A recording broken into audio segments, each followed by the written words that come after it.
지금부터 내가 해주는 얘기 들어주겠니? 할렐루야. 12월 3일 목요일 새벽입니다. 오늘도 새날을 주신 하나님께 마음을 다해서 예배하겠습니다. 찬송가 415장 1절 찬양하겠습니다. 십자가 그늘 아래 나 쉬기 원하네. 저 햇빛 심이 뜨겁고 또 짐이 무거워 이 광야 같은 세상에 늘 방황할 때에 주 십자가의 그늘에 내 쉴 곳 찾았네. 아멘.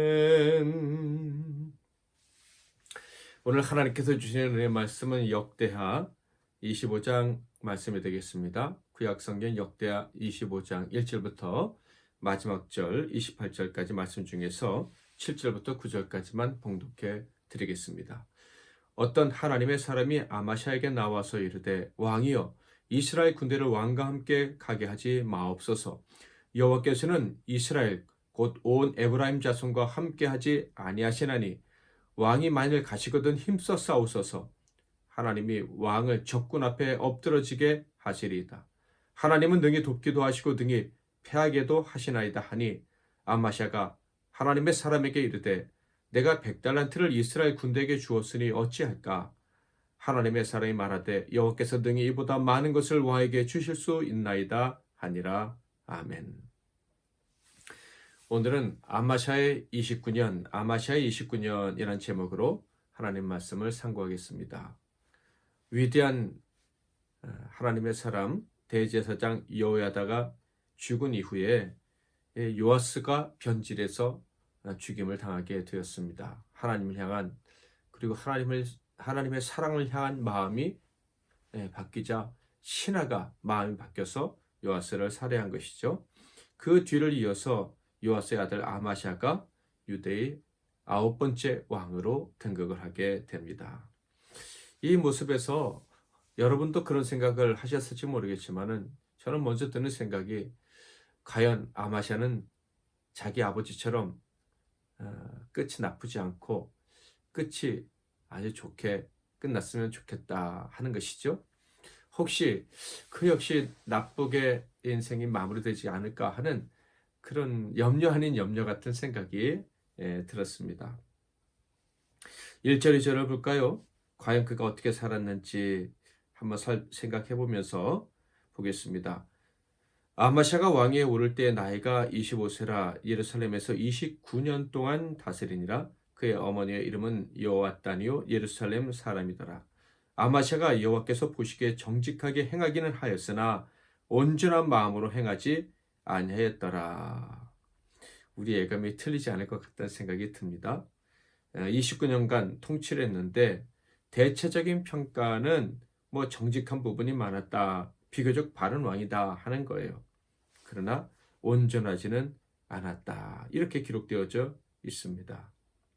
대체적으로 정직했지만 온전하지 않았다. 여러분 이게 마음에 드십니까? 저는 너무 마음에 들지 않습니다. 완전한 자가 너무 없구나 하는 생각에 마음이 아픕니다. 하나님을 섬기려면 온전해야 할 것입니다. 마지막까지 하나님을 온전히 섬겨야 할 것입니다. 그렇게 하나님을 끝까지 사랑할 수 없다면 너무 허무하지 않을까 하는 생각이 듭니다. 마지막이 아름답지 않으면요, 아름다운 유산을 물려줄 수가 없습니다. 신앙이 얼마나 좋은 것인지, 하나님과 동행하는 삶이 얼마나 복된 것인지 그 자손들에게 물려줄 수가 없어요. 사랑하는 이웃들에게도 오히려 나쁜 영향을 끼치고 죽을 수가 있는 거예요. 마지막까지 하나님께 인정받는 저와 여러분이 될 수 있기를 진심으로 바랍니다. 그의 처음 모습은 어땠을까요? 아마샤는 처음에는요, 성경대로 행하는 사람이었습니다. 3절 4절 그의 나라가 굳게 섬에 그의 부왕을 죽인 신하들을 죽였으나 그들의 자녀들은 죽이지 아니하였으니 이는 모세 율법책에 기록된 대로 함이라. 곧 여호와께서 명령하여 이르시기를 자녀로 말미암아 아버지를 죽이지 말 것이요 아버지로 말미암아 자녀를 죽이지 말 것이라. 오직 각 사람은 자기의 죄로 말미암아 죽을 것이니라 하셨더라. 신명기 24장 16절에 있는 말씀입니다. 아마샤가 자기 나라를 굳세게 하려고, 그러니까 자기 왕권을 강화하려고 애를 많이 썼겠죠. 그렇게 강해져야 될 이유가 그에겐 있었던 것 같습니다. 바로 아버지의 복수를 하는 것이죠. 그래서 결국 힘을 키우고 그 일을 행할 수 있었습니다. 복수를 마쳤다. 왕권이 강화되었다. 이것까지는 뭐 긍정적인 부분으로 보려면 볼 수도 있는데, 문제는 교만해질 가능성도 커졌다는 것이죠. 그 증거가 9절이에요. 아슬아슬하다 하는 생각이 드는 것입니다. 자, 이제 그가 어떻게 마음이 변해가는지 좀 살펴볼까요? 아람과의 전쟁을 하게 됩니다. 이때 그는 아주 훌륭한 군사 30만을 준비를 했어요. 근데 그것으로 부족하다고 생각했던 것 같습니다. 그래서 북이스라엘 용병을 10만 명이나 샀습니다. 큰 돈을 주고 100달란트나 주고 이스라엘의 큰 용사들 10만 명을 샀다. 이것이 무엇을 의미합니까? 악한 자와 교류를 했다는 것이죠. 여호사밧의 피가 흐르는 그가 여호사밧이 했던 실수를 똑같이 범하고 있습니다. 아합의 가족과 교류했던 여호사밧처럼 이 예후의 후손과 교류하는 이 아마샤의 모습을 보게 됩니다. 믿음이 부족한 것이죠. 그래서 선지자가 나와서 이렇게 이야기를 합니다. 어떤 하나님의 사람이 아마샤에게 나와서 이르되 왕이여 이스라엘 군대를 왕과 함께 가게 하지 마옵소서. 여호와께서는 이스라엘 곧 온 에브라임 자손과 함께 가지 아니하시나니 왕이 만일 가시거든 힘써 싸우소서. 하나님이 왕을 적군 앞에 엎드러지게 하시리이다. 하나님은 능히 돕기도 하시고 능히 패하게도 하시나이다 하니, 한마디로 말해서 지금 이스라엘 용병 10만 명 데리고 가서 싸우면 당신은 전쟁에서 죽습니다. 이게 하나님이 전해준 말씀입니다. 라고 이야기를 해준 거예요. 이 이야기를 듣고 아마사가 어떻게 했을까? 성경을 보면 참 아슬아슬하다 하는 생각이 들어요. 9절 아마샤가 하나님의 사람에게 이르되 내가 100달란트를 이스라엘 군대에게 주었으니 어찌할까? 하나님의 사람이 말하되 여호와께서 능히 이보다 많은 것을 왕에게 주실 수 있나이다 하니라. 왜 아슬아슬한지 아시겠죠? 어찌할까? 지은 죄, 과거의 잘못, 세상 방법, 그것을 단호하게 떨쳐버리지 못하는 모습을 보여주고 있습니다. 처음에는 하나님 말씀대로 행했습니다. 원수를 얼마나 갚고 싶었겠습니까? 그런데 그 원수의 자녀들은 건드리지 않았어요. 하나님 말씀이니까. 그런데 지금은 하나님의 말씀이 분명한데도 불구하고 갈등을 하고 있는 것입니다. 그래도 순종하기는 했습니다. 왜요? 죽는다고 하니까. 그래도 이 사람은 하나님이 무서운 줄은 알았던 것 같습니다. 그런데요, 이렇게 순종해서 큰 승리를 거둔 다음에 정말 안타까운 부작용이 나타나게 됩니다. 10절을 먼저 볼까요? 아마샤가 이에 에브라임에서 자기에게 온 군대를 나누어 그들의 고향으로 돌아가게 하였더니 그 무리가 유다 사람에게 심히 노하여 분연히 고향으로 돌아갔더라. 10만 명의 군사들을 돌려보냈습니다. 그러니까 이 이스라엘 사람들이 아주 분을 내면서 돌아갔다. 이렇게 돼 있어요. 관계가 나빠져 버릴 수밖에 없는 상황이 된 것이죠. 그럼에도 불구하고 하나님께서 그 사람들을 돌려보냈으니까 큰 승리를 허락해 주셨어요. 그런데 이게 바로 문제였습니다. 대승을 거두자 그가 교만해졌다 하는 것입니다. 11절에 보면 하나님이 순종한 아마샤에게 담력을 주셔서 10,000명이나 죽일 수 있도록 대승을 거둘 수 있도록 해주셨어요.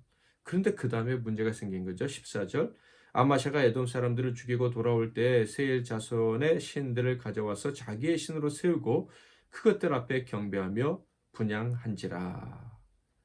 교만해져서 우상을 섬기기 시작했다 하는 것입니다. 사람을 높이는 종교, 자신을 드러내는 종교, 하나님보다 자신이 높아질 수 있는 그런 종교를 택한 거예요. 이 이방 제사장들은 돈을 위해서 왕에게 얼마나 아부를 했겠습니까? 그러니 그게 좋아서 그 이방 신상들을 다 가져다 놓고 그에게 경배하기 시작했다 하는 거예요. 결국 이 변심은 하나님의 심판을 받게 됩니다. 선지자와 그를 통해서 주시는 하나님 말씀을 무시하고 거부했던 그는 결국 하나님의 심판을 받게 되는데요. 15절 16절을 볼까요? 그러므로 여호와께서 아마샤에게 진노하사 한 선지자를 그에게 보내시니 그가 이르되 저 백성의 신들이 그들의 백성을 왕의 손에서 능히 구원하지 못하였거늘 왕은 어찌하여 그 신들에게 구원하였까 하며 선지자가 아직 그에게 말할 때 왕이 그에게 이르되 우리가 너를 왕의 모사로 삼았느냐 그치라 어찌하여 맞으려 하느냐 하니 선지자가 그치며 이르되 왕이 이 일을 행하고 나의 경고를 듣지 아니하니 하나님이 왕을 멸하시기로 작정하신 줄 아노라 하였더라. 이 어리석은 왕이요 하나님의 경고를 무시하고 이제 자기 멋대로 하기로 본격적으로 행동을 개시합니다.